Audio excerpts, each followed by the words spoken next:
if that's how you pronounce it. Generally, it's known as shrooms. Yeah, it can come from mushrooms. It often does. I think that's what it can be synthesized, but generally it comes from poison mushrooms, which affect the brain. And this causes hallucinations, different from the LSD ones, from what I understand, but also these panic attacks because your brain is not supposed to be detached from reality. You're not supposed to be unable to register the world outside and the stimulants from the stimuli from the world outside, from what you see and what you hear and what you feel. You should be able to process that. And if you're poisoning your brain that it can't, yeah, there are going to be severe repercussions. Okay, it's a question of whether these hallucinogens produce physical dependence. Basically, no. People who are very much anti-drugs would like to say it, but basically it's really unproven and it's not likely. But still, they are all dangerously habit-forming.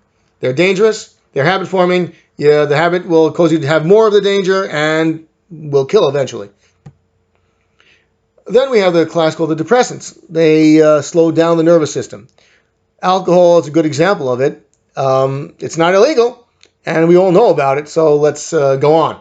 Barbiturates, that you might not know about, they produce sleep. When you want a sleeping pill, often they're barbiturates. They cause physical muscular relaxation. The thing is, you need your muscles to move. I mean, you need your muscles to breathe and to pump your heart. You take enough of this, you'll stop these necessary actions, and death will result. A lot of celebrities die this way. They might get these drugs from prescriptions from a doctor, but they feel that their lives are very intense. I guess they feel their lives are intense, so they can't sleep. So instead of doing what normally and healthily should be done, which is count sheep or something else, or my favorite thing is do something productive until you're tired enough to sleep. Then go to sleep. But instead of that, they decided to take the easy way out and just take a pill or take some other drugs. And that will put you to sleep without any effort. Not a good idea, especially when you take too much of it. So if you have a careless doctor who prescribes too much, or you deliberately go to more than one doctor, even though you really shouldn't take from more than one doctor, and you double your own dose, well, that will cause the heart and the lungs to stop their action and kill.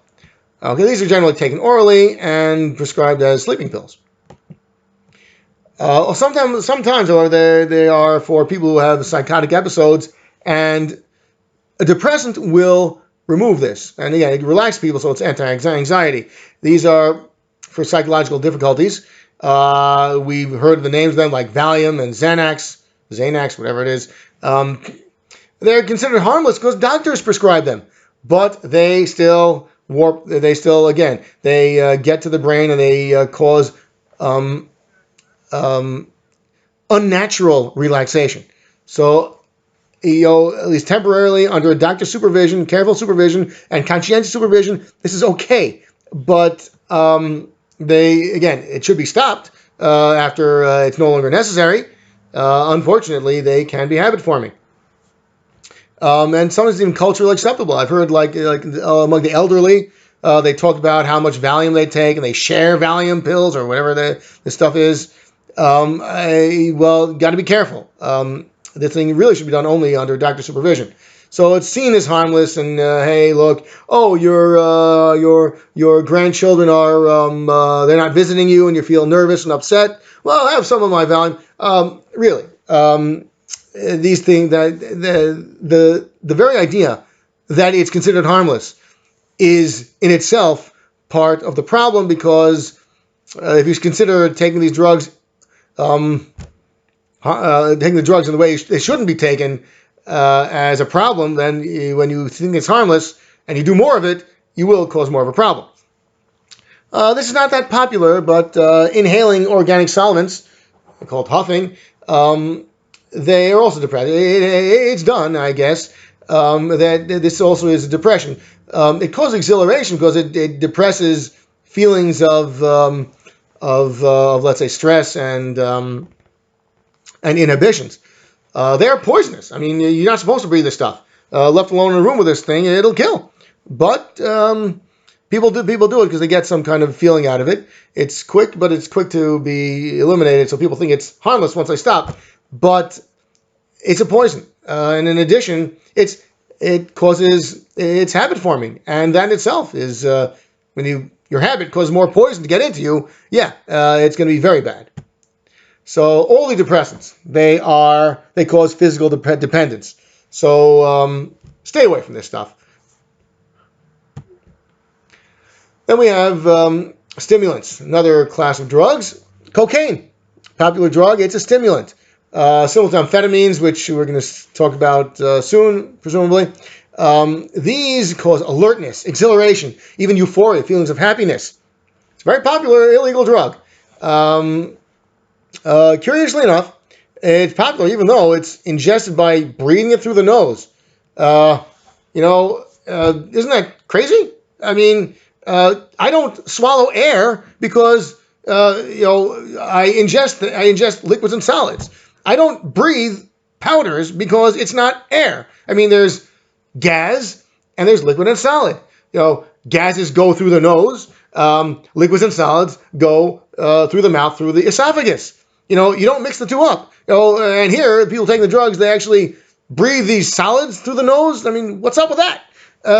But that's the way they get their feelings out of the drug, so they do it.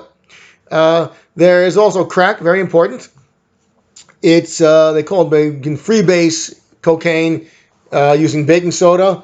I'm sure sodium hydroxide would be faster and better, but they're not asking me. So whatever it is, it's very easy to do, and I'm not going to tell you that either, how to do that either. But you can turn cocaine into this crack.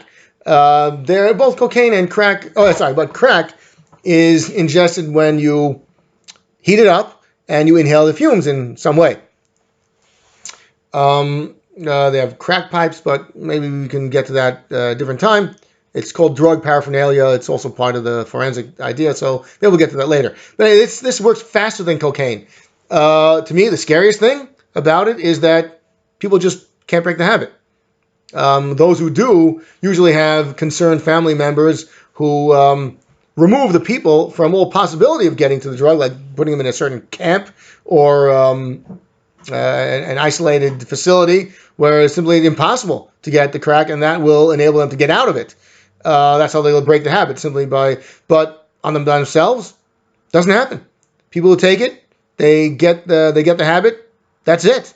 You can't escape. That's the scary thing about this. Abandon hope. All ye who try this drug, you get hooked.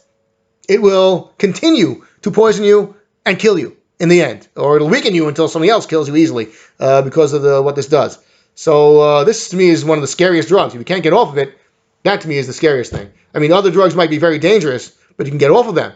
This one you can't, or very few people can do that. So that's what scares me. For both cocaine and crack, there's paranoia, seizures, and cardiac arrest. It charges up the system, but the body should not be charged up with this drug. So seizures, paranoia, feelings of what they call cocaine bugs around, like they're